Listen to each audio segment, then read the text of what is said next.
First at 6, a police officer won't face criminal charges after he fired at a man as the man was crawling through a window to get away from an out-of-control roommate. Prosecutors saying that the officer firing on an innocent person was a mistake, not criminal.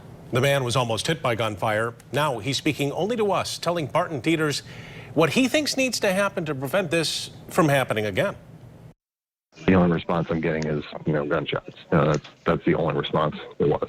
Police had entered the Timber Ridge apartment near 44th Street and Byron Center Avenue, where they say they encountered 27-year-old Corey Robinson, who was acting erratically and brandishing a firearm. Me being locked in that bathroom, I literally had no other way out. In his opinion issued today, Kent County Prosecutor Chris Becker said Wyoming Sergeant Jeremy Walter fired at Robinson, and then seconds later, Officer Ben Hexel saw someone coming out of a bathroom window brandishing what he believed to be a gun, and the officer fired. Becker wrote today that dispatch had told Jordan to stay in the bathroom. But the roommate said being all alone and having his roommate stabbing at the door with a knife left him with a little choice. If I stayed where I was, like they told me to, he could have came right back upstairs and got the door open and killed me. It was Jordan coming out the window carrying a cell phone. How many guns do you know of light up with a cell phone screen in the middle of the night?